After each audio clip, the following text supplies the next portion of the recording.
Oh yeah! Ito na naman po kami. Yun. Ay, natumba. Oh yeah! Yan. Parang tutumba ulit siya. Ate. Guys, kain. Tuyo. Nga pusing. Bye. Oh yeah! Ito, paano kayo ito? Ano?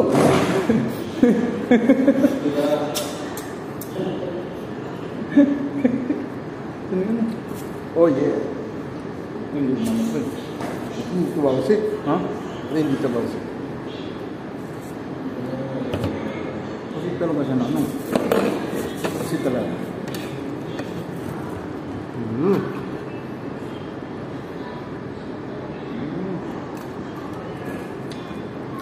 No! Kulang tayo. Si Lodi. Lods! Malapit na yun. Dalawang piraso. Maraming luwa-luwa. Dito pala yun. Yan lang ko nakakain dito eh.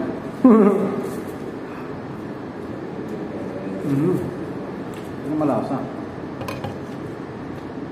Siyempre.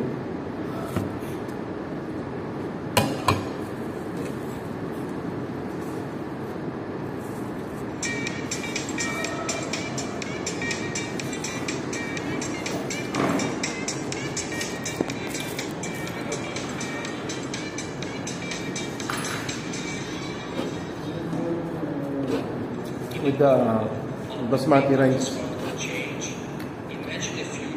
Sarap ng basmati yung nabili ko. Malambot, no?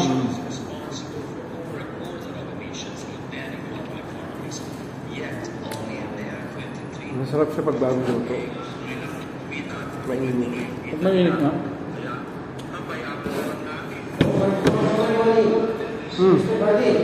Yeah. Oh yeah, ganar. Ito yun, bay kabsa. Bay kabsa. And we will eat. Earnings. You're earning, huh? Is that earning?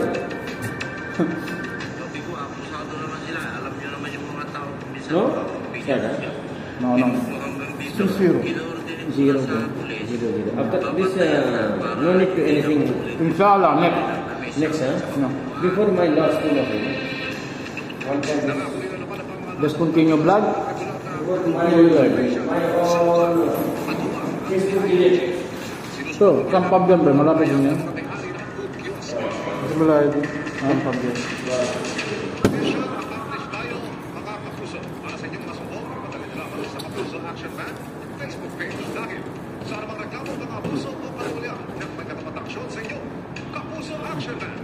Kala ko talo. Bukod sa mga sasakyang hinatak dahil iligal na nakaparada sa daan, kinumpis ka rin ng MMDA ang mga sagabal sa bangketa sa kanilang clearing operation Lods. sa Quezon City at Caloocan. Nakatutok si Bernadette Rey. Nakakaroon na ang log.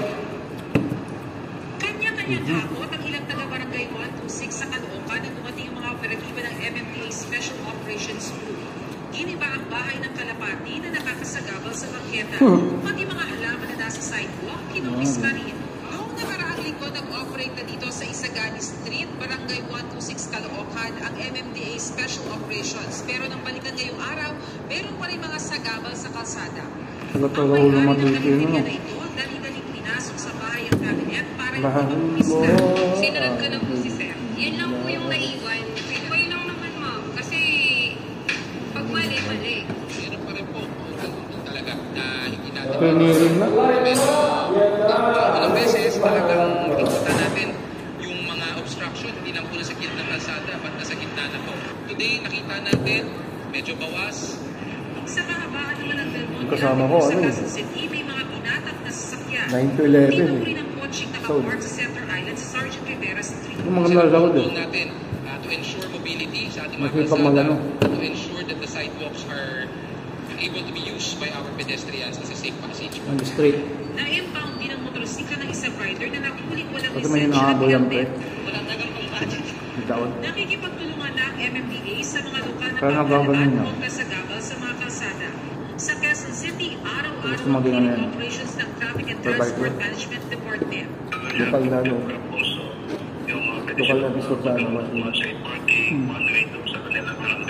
Meron sa naman. GMA Integrated News, Bernadette Reyes, nakatuto 24 oras. Nauwi sa pagtugis ng pulisya ang di paghinto ng isang kotse sa Taguig Kailangan yun. na namataang may iligal na manong armas. Arestado ang dalawang sakay nito kabilang Mamaya mo, mamaya mo, boss. Oh, meron pa kami eh. Si Marisol Sir. Guzman, Baka nga ng modo.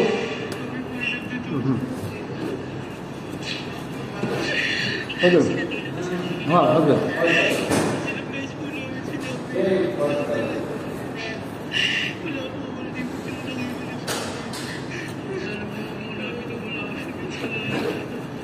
Humahabol ang dalawang ito na makausap sa Iyak. Taguig Police Station. Nagpawa Hindi kayo, na boy. sila matanggap Nasira ulo na sa ko. edad nilang 18 at 22 ay nakulong na sila. Bukas pala ulit. Inaresto sila matapos Bukas masarap kumain ng matapos kapsap, siyangga eh. sa sinakyan nilang kotse ang nagpapatrolyo ng Taguig So, Police sa bukas tapos tayo sa C6. ginagawa. Bukas saan si Marwan? Kasi nga. Pag ngayon buka mo. Imbis na tumigil ay umarurong pa ang mga suspect kaya hinabol ng mga pulis hanggang ma-corner ang kotse sa C5. Agad lumabas ang mga kabataan. Iwanan ko ng mga kabataan ang mga suspect natin yung sasakyan at tatakas para po hindi sila mahuli ng mga pulis. Pero nahuli ang dalawa. Bukod sa shotgun, na-recover din sa sasakyan ang mga bala nito. Very alarming po para sa amin. Grabe. Mahold na pala yung siya. Naman. At pa sila nagbabiyahe. Sinampahan na ng patong-patong na reklamo ang mga suspect. Kabilang na ang illegal possession ng firearms and ammunition. Para sa GMA Integrated News, Marisol Abduraman. Okay, ito na naman yun. Bet Rojas. May kalaman siya. Pinangalan ang sundalong Pilipino na naputulan ng daliri sa pagtulak ng China Coast Guard sa mga bangka ng Pilipinas. Pag-amin ng AFP Western Command, hindi ba ang tactical sa resupply mission na dati Philippines Laman. nakakasal? Live mula sa Palawan, nakatutok si Joseph Moore. Joseph. Emil nagsiwas ng mga kutsilyo ang China Coast Guard habang Yan ang tumagal na kay dito, no? sa mga Pilipinong sundalo sa iyong Ngayon, ano na siya? Ayon sa Tawag na? AFP ay hindi pa rin Training pinabalik mo ng sa China ano? Coast Guard yung mga ninakaw nila ng mga Yun naman pala yung inside. Pinuntahan ni Yan, tatagal yan sa Jared. Nangingisay yan pag ano eh, pag umaba yung sugat. Ha? Nangingisay siya eh. Pag? Ano siya, debit ko.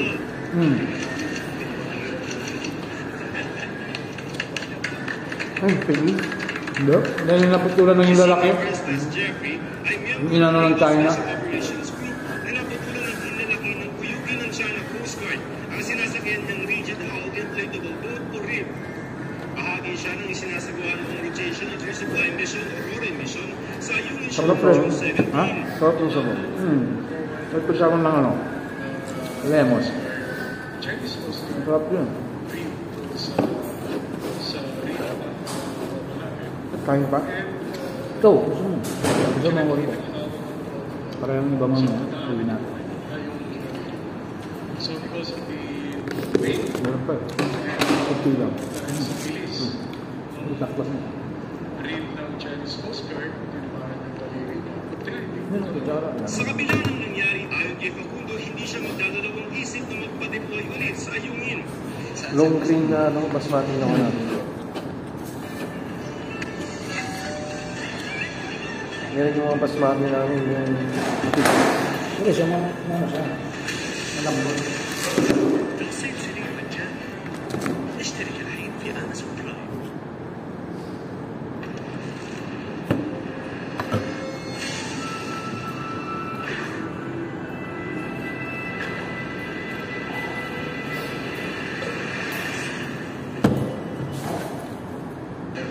Sa mga litrato na nilabas ng Global Times galing sa China Coast Guard, makikita ang pagsampa ng mga Chinese sa RIB ng Pilipinas na napalibutan nila.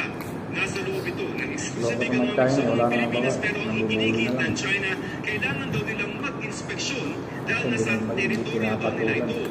Ayon sa kwento ng AFP, may bitbit ang mga Chino ng mga kutsilyo at polo at iwinasiwas ito sa mga sundalo ng Pilipinas na nakikipagtulakan sa kanila.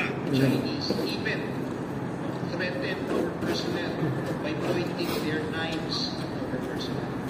Despite this, lumaban po yung ating mga sundalo. Lumaban po with their bare hands. With their bare hands. Makikita niyo po, tinutulang nila yung rib ng kalaban. ng Chinese Coast Guard palabas o palayo. Kinumpirma ng Armed Forces of the Philippines at AFP Western Command na ninakaw ng China ang 7 matataas na kalibreng baril na dala ng mga Pilipinong sundalo papunta sana sa PRP Sierra Madre. Hindi pa rin daw ito isinusulit ng China. We are demanding the Chinese return rifles and our equipment. And we are also demanding from them to pay the damages para makapirata na po sila sa mga ginawa ng actions. Sa iba pang litrato na inilabas ng Global Times mula sa China Coast Guard, nakikita ang pag-ipit sa rib ng Pilipinas. Ang sabi ng China Coast Guard, ito yung bansahan nilang pinalayo sa may Ayungin Shoal, ang rib ng Pilipinas.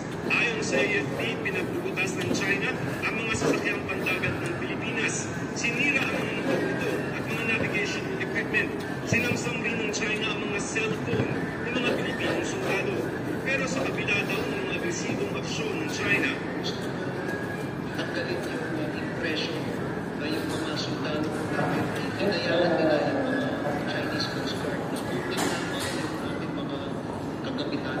Sirain hindi po natin hinayaan sila.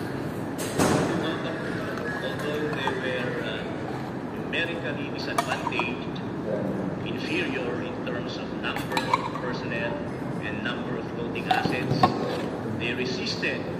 Aminado si Western Command Commander Rear Admiral Alfonso Torres Jr., ibang taktika ang ginawa nila sa resupply mission.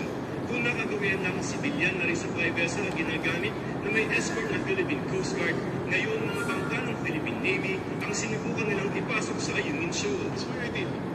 It's actually operational matters, and as far as the schedule and the conduct of the operation, I am taking responsibility of that.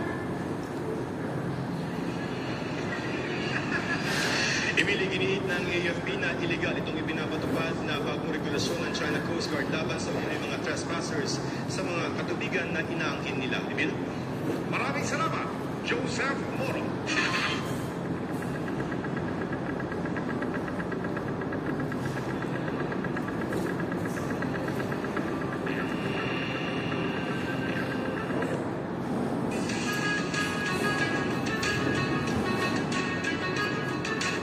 Sol.